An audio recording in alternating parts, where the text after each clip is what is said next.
If you want to learn the process to embodying and empowering the feminine spirit, then check out the book, Healing the Feminine Energy and the Wounds of Your Inner Child. What's up, guys? So in this video, we're going to be talking about plural marriage, which means polygamy and so on. I've done some videos about this topic on the past. You can go through, literally one of my playlists where I talk about, non-monogamy and monogamy and so on. Today, we're talking about the fact that polygamy is actually for women, which is surprising because the first thing that people think when they think of polygyny, which is the structure where one man has multiple wives, right? They think, well, the man has more women, so it actually is for him. They're thinking, oh, this is just to benefit the man, which is incredible, right? Because many women, when they actually research this topic, they go, oh, wait, hold on, I get this benefit, I get that benefit, I get this benefit. Wait, what? This sounds amazing. And this is after, the initial shock that I've seen videos where women say, I'll never do this, skeptical, whatever. And there's literally a video on YouTube, you can go on it, where I think it's called Skeptical Girl Who Hated Polygamy Learns Its Benefits or something. There's a couple videos like that.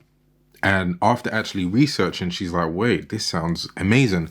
Because actually, it's designed for women, not necessarily for the benefit of men. So there's that misconception that I just wanted to talk about in this video. So we'll start with this, right? Well, there's a saying, it's better to be the second wife of a great man than it is to be the first wife of a bad man. Now, it's incredible because in this culture, a lot of women complain about the availability of good men. So it's interesting because, well, actually there's a marriage structure that fixes that issue. So you will see many women going through neglect, going through abuse, going through trauma. They're going through bad experiences. They're having to heal. They're hating men. They're becoming bitter. They're becoming frustrated. And they are not motivated to get with another man. They're choosing celibacy, not because they truly believe in being celibate, you could say, but because they have to just to stop dealing with bad guys, right? And they're doing exactly that. They're being the only, right, of men who aren't even giving them good experiences. So in the end, what really doesn't matter? The experience that you're getting is not a good one. The experience you're getting is bad. When you actually could have a great experience if you got with a great man. And yes, you would be an additional wife, but it doesn't mean you would be less than the first wife or the woman who was there before. And that is another funny thing because people just assume that the next wife is just an add-on and she's kind of like settling. But actually, when you get with the man and you are the sole wife of a man who isn't good and isn't able to give you a good experience and is subpar being with him, that is actually settling, which is what most women are doing. They're not able to get the guy that they really want, and then they settle for the guy that, they can get. So the woman coming in who would be, let's say, the next wife, second or third wife, is not lesser off than the first one because they're supposed to be treated equal. So she gets an equally good experience. And you will have women who literally are in a messed up situation going, I couldn't do that. I'm not going to share my husband. I don't look at it like that, but I'm not going to share my husband, but they have no husband. There's no one to share anyway. And they're okay saying, you know what? I'm not going to be protected and provided for, when that could be the case in a situation where I'm actually married to the guy. And yes, he's married to the first wife, but there's a great understanding, it's a healthy environment and so on. So they will take their pride and say, know your worth, know your worth, know your worth, thinking that means, be alone, be by yourself, be a single mother. But they won't say, actually, knowing your worth is saying, I deserve to be protected and provided for by someone who is a good man, who has the capability to make a woman happy. And, you know, it's just a mindset shift that is required to get out of the narrative of thinking that actually the more respectful one is being alone or being with men who aren't actually even worthy. Because at the end of the day, it's about what is the actual experience that you're having. And the only reason you think that it could be disrespectful for a man to do that is because you've been trained and programmed to think that. Because how can it be disrespectful if he's respecting both of the women? Anyway, so the second reason why polygamy is actually for the women is because the structure of it actually enables women, as I said, to pick great men, which satisfies their ego. So women, let's say it's equal, right, ratio, which it's not. There's actually more women, but let's say equal amount, like a girl who could be considered a 6 is with a guy who's a 6, right? 7. But women aren't like that. Women who are 7s don't actually like or prefer to get with men who are 7s. They prefer to get with men that are 8s, 9s, and 10s. So they will sexually give themselves to these men, which actually benefits men. And then what they will do is, a lot of the time, because they was dealing in this and just being used and discarded, they will have to settle actually downwards, right? Which is actually not what they want to do. So the polygamous structure of marriage enables women to actually choose up, because she's not going to be forced to have to choose down because the option she wants is not available. In polygamy, the man still is available. It's not like every man would do this. I don't believe every man would want to take on that responsibility. But that actually goes on to our next point, because people again think, oh, it's for the man, it's for the man, it's for the man.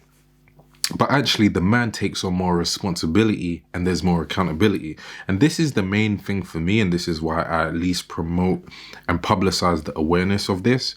Because many men are able to satisfy their polygamous nature through sex, through having mistresses, side chicks, women on the side. And it's interesting that people say, I would never do that, but everyone's doing it anyway, but with no accountability. No responsibility. The men are able to satisfy their lustful desires, and it comes with no benefit to the woman, because no man is taking responsibility that is supposed to be tied to being able to satisfy your lustful desires, right? Traditionally, men have always really had to, you know, I guess you could say work for it. But now you actually don't have to work for it. You can still exercise your polygamous nature, but with no accountability. You can even lie, which is our next point. So in polygamy, there's less reason to be lied to. And no woman, or 99.9% of women in this culture, have been lied to. This is not me guessing. This is me knowing. Every woman has been lied to. So it depends on how much do you value honesty. You know, you can be in a situation where you're always stressed about what he's saying and is what he's saying true, and your nervous system is never calm because it's always looking out for potential danger. So it's looking out for safety, and it's going, what if he's lying here? What if he's lying here? Let's go through his phone. Let's check on him when he's out. Let's go through his Facebook Messenger and so on. Let's check his following. And your nervous system is always in a state of doubt and uncertainty because you know that he will just lie about what he wants to do. Every woman has had experiences where they've been lied to, every single one.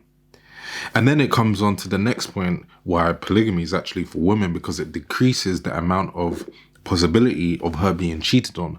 There's no reason for a man to cheat if he has a honest, safe, non-judgmental platform to express those desires. And I'm not saying, listen, one thing we have to understand is that in plural marriage, it's not an open thing. Actually, you have to properly court the woman in order to bring her in to the family. So there are instances we have to give a disclaimer. There are instances where I've seen a woman say, okay, you can bring another wife into the family. But then some of those guys still cheat.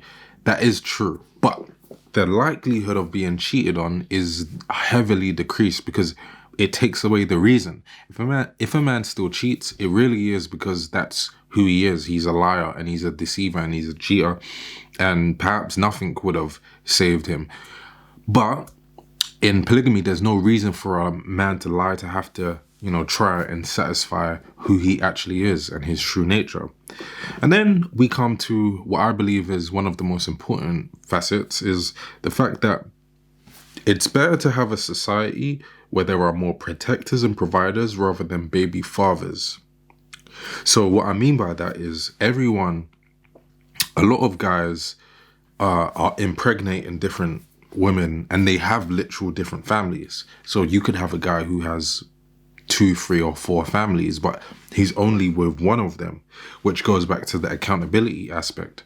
So, one thing that people might wonder is, well, is what you're saying you want men to go out and do? No, I never said that. That's why I said before about courting. Polygamous men don't even date. They're supposed to court, which means you're not even really supposed to get with a woman until you know that she's someone serious, someone that you could potentially marry. But in this monogamous culture, that's the opposite. Men are satisfying their nature in casual settings. And that's funny because there's no such thing as casual sex. There's nothing casual about it. So you could have a man who creates 3 or 4 different families, like literally. But because monogamy is enforced, even though he still was polygamous, socially he's going to be monogamous, and he's going to look after one family, and he's not accountable for the other families. It's actually incredible how people will just allow this to happen, and it's just normalized. A man can't marry 4 women, but he can still create 4 families, 4 broken families or 3 broken families, and only look after one of them. Whereas in polygamy, he would be held to the standard of having to look after all of those families. So it's better to have providers and protectors rather than a bunch of baby fathers. And, single baby mothers, because that's also what's happening. A lot of these, I can't remember who it was, but I can't remember who it was, but they was talking about the fact that there are more baby fathers than there are baby mothers. No, there are more baby mothers than there are baby fathers. And the reason for that is because some of the men naturally get with more women. So you will have, let's say, if there was a woman's a baby mama, right? And she's had 3 kids, and it's by the same guy. But that guy might have 6 kids, and it's with 2 or 3 different women. So there's actually more baby mothers than there are baby fathers. And that's what I mean when I say people are already doing it. They're doing a broken form of polygamy with no accountability, no responsibility, no understanding, no direction, no structure, and the kids are actually losing out. And then the last point of why polygamy is actually for the women is it promotes sisterhood rather than sister. It promotes sisterhood and sister wives, rather than competition with women and catfights. So what I mean by that is, in this culture, women have to fight over a man. If there's a man that they really like, they're going to fight over him because they want to get him, because they know they have to compete to get him. But in polygamy, competing is decreased because you don't actually have to compete. Actually, you have to collaborate with other women to be a better fit for the family, or, to be with the man. So actually, it promotes healthy sisterhood rather than all of this jealousy, competition, comparing that already is going on because women don't trust other women. So how can we have a society of healthy women if the women don't even like other women? They don't appreciate the femininity. They are saying proudly that they're in their hurt phase, which is when you say, hey, I'm possessive, I'm insecure, I'm jealous. All of these things are not even great traits. But again, this is what people promote in a state which enforces monogamy. No one's saying that everyone has to, every man has to do this, every woman has to do this. But I'm just saying there should be an openness so that actually a different point of view, a different perspective, which can actually be more healthy than what we're seeing, can take place. But anyway, I want to know what you think. It's a different point of view from what is, you know, going to be pushed onto you by society. And I want to know what you think. So comment down below, let Reemus know, and I'll see you in the next video. Peace. More than any other time in human history, a restoration, a repair, a respect for the feminine energy is needed. And if you want to check out the process to healing the feminine energy, then you can check out the book, which is available digitally or in print form.